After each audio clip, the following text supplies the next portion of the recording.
No vídeo passado, a gente viu como a República nasceu. Um marechal doente, uma manhã de novembro, o governo imperial dissolvido. E o Brasil acordando republicano quase sem perceber. Mas hoje eu preciso te fazer uma pergunta que os livros de história raramente fazem. E depois? Depois que a poeira baixou, depois que o imperador foi embora, depois que a bandeira nova foi hasteada, alguém precisava governar esse país. E esse alguém era Deodoro da Fonseca, um herói de guerra de 62 anos, com bronquite crônica, sem nenhuma experiência política, sem paciência para negociação e sem o menor interesse em aprender. Pior, ele era amigo pessoal de Dom Pedro II. Deodoro derrubou o trono, mas carregava a culpa de ter traído o velho monarca. Ele era um homem do império tentando gerenciar uma república que ele mesmo não entendia direito. Resultado? 2 anos de caos econômico. Briga constante com o Congresso, um golpe de Estado, uma ameaça de bombardeio à capital e uma renúncia envergonhada. A República Brasileira estreou assim. Senta aqui comigo que eu te conto tudo. Então, 15 de novembro de 1889, a monarquia acabou. Deodoro está no poder. E agora? Agora ele precisa montar um governo do zero, sem constituição, sem regras claras, sem nada. O governo provisório foi exatamente isso. Provisório, uma estrutura improvisada para segurar o país enquanto a república tomava forma. Deodoro virou chefe do governo. Ao redor dele, um ministério misto, militares e civis republicanos que tinham apoiado o movimento, e logo de cara aparece o primeiro problema sério. Quem eram esses civis republicanos? Eram na maioria cafeicultores paulistas e políticos que queriam uma coisa bem específica: federalismo, autonomia para os estados, menos governo central mandando nas suas vidas e nos seus negócios. Deodoro era o oposto disso. Era centralizador por natureza, militar, acostumado com hierarquia, com comando único, com ordens que descem de cima para baixo sem discussão. Imagine o conflito. De um lado, políticos querendo liberdade total para os estados. Do outro, um marechal que achava que o Brasil era um quartel gigante. Já no primeiro mês, a tensão estava instalada. Mas vamos ao ministério... O nome mais importante e o mais problemático era o do ministro da Fazenda, Rui Barbosa. Cara, Rui Barbosa é um personagem impossível de resumir em poucas frases. Advogado, brilhante, orador que deixava plateias em transe, abolicionista histórico, um dos maiores intelectos que o Brasil já produziu. E como economista? Bem, como economista ele era muito bom advogado. A ideia de Rui para modernizar o Brasil era ambiciosa: liberar crédito, deixar bancos regionais emitirem moeda, injetar dinheiro na economia para estimular a indústria. Na teoria, tinha alguma lógica. Na prática, a gente precisa de um bloco inteiro para falar do que aconteceu. Prepara que esse bloco é denso, mas eu prometo que vale cada segundo. O nome encilhamento vem de encilhar, preparar o cavalo para a corrida, colocar a sela, apertar as cintas, deixar o bicho pronto para largar, e foi exatamente isso que Rui Barbosa fez com a economia brasileira. Encilhou tudo, deu o sinal de largada e o cavalo saiu em disparada sem controle algum. Como funcionou? O governo autorizou vários bancos regionais a emitirem moeda. Mais dinheiro circulando, mais crédito disponível, mais gente investindo. A Bolsa de Valores do Rio de Janeiro, que antes era um lugar sonolento onde pouca gente operava, de repente virou o lugar mais movimentado do país. Todo mundo queria investir, todo mundo queria ficar rico rápido. E aí começou o problema. Empresas surgiram da noite para o dia. Não empresas de verdade. Empresas de papel. Só nome, CNPJ e um endereço. O objetivo era simples: pegar crédito fácil do banco, vender ações na bolsa para otários animados e sumir com o dinheiro. Tinha empresa de navegação que não tinha nenhum navio. Tinha fábrica que não tinha nenhuma máquina. Tinha mineradora que nunca tinha visto uma mina. E as ações subiam. Subiam porque todo mundo comprava. Todo mundo comprava porque todo mundo achava que iam subir mais. O clássico esquema de bolha especulativa. E o dinheiro? Mais dinheiro sendo emitido todo mês. Rui liberava, os bancos imprimiam, a economia superaquecia. O resultado foi uma inflação que corroía a vida real. Imagine que ontem você comprava um saco de café por R$2.000. No mês seguinte, com o mesmo dinheiro, você só levava meio saco. O seu salário continuava o mesmo, mas o preço do pão dobrava. Enquanto isso, na Rua do Ouvidor tinha gente brindando com champanhe francês porque ganhou uma fortuna vendendo ações de empresas que só existiam no papel. Quando a bolha estourou porque bolha sempre estoura. É física econômica. Em algum momento alguém olhou para aquelas empresas de navegação sem navios e pensou: espera, isso aqui não vale nada. E quando um pensa, outros pensam junto, e aí todo mundo tenta vender ao mesmo tempo. E as ações despencam. E os bancos quebram. E o crédito some. Entre 1891 e 1892, a destruição foi generalizada. Empresas fecharam, investidores perderam fortunas.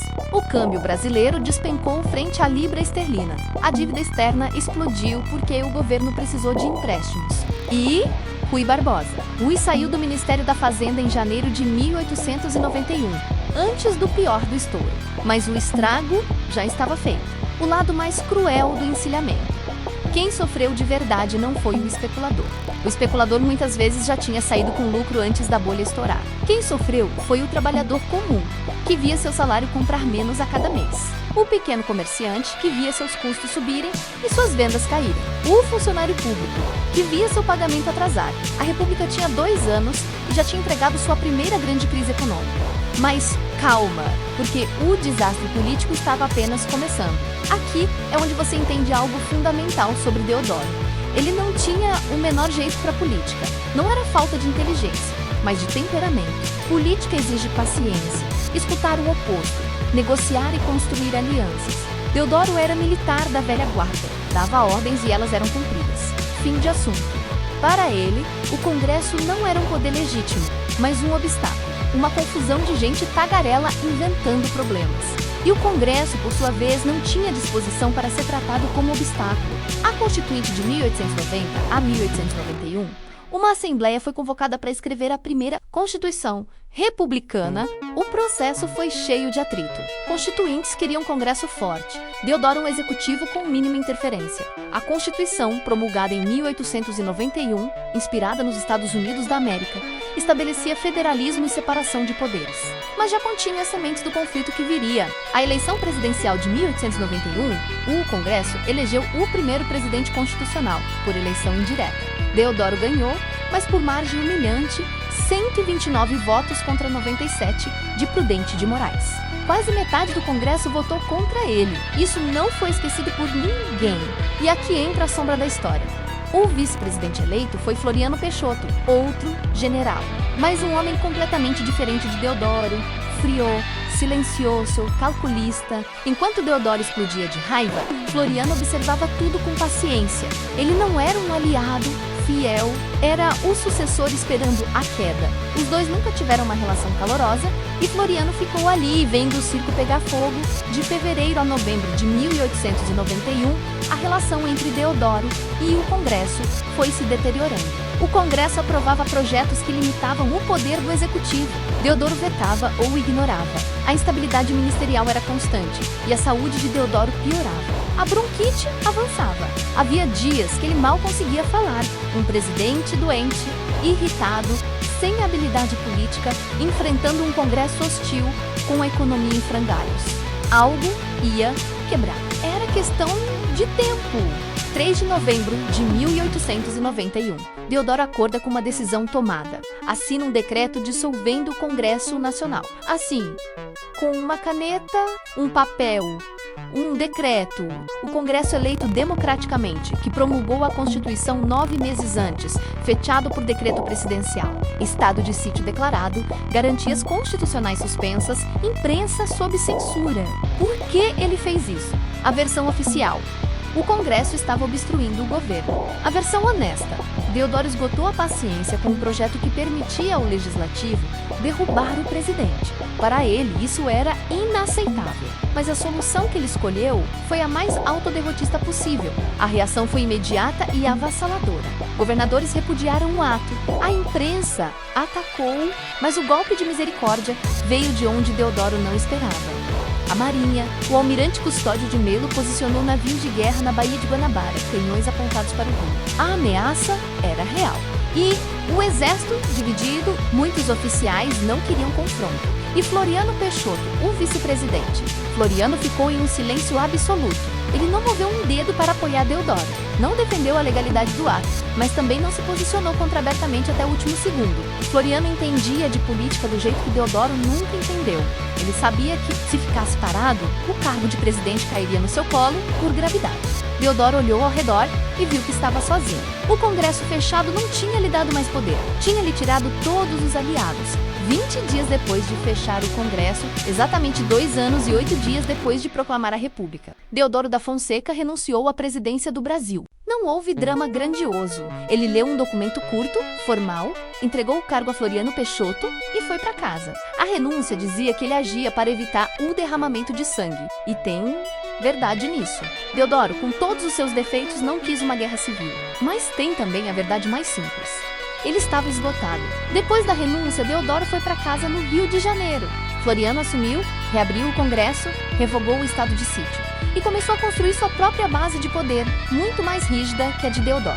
Deodoro ficou em casa, isolado. A bronquite avançava sem parar. Em 23 de agosto de 1892, 9 meses depois da renúncia, ele morreu. 64 anos. O homem que proclamou a República não viveu para ver ela completar 3 anos. E agora vem a parte que me parece mais importante de toda essa história. O que o governo de Deodoro nos diz sobre o Brasil? Primeiro ponto. O Brasil inaugurou a República com um presidente que foi escolhido pelas circunstâncias, não pela política. Deodoro não tinha um projeto, ele estava lá porque tinha o maior prestígio militar do país. Isso mostra que a República nasceu como uma substituição de regime feita às pressas. Segundo ponto. O encilhamento não foi só erro técnico, foi o sintoma de uma elite ansiosa para usar o novo regime em benefício próprio. A especulação foi feita por pessoas reais, ligadas às mesmas famílias que já mandavam no país. A República prometeu modernidade, mas entregou lucro para poucos e inflação para muitos. Terceiro ponto. O fechamento do Congresso por Deodoro foi autoritário. Mas o impulso que o motivou.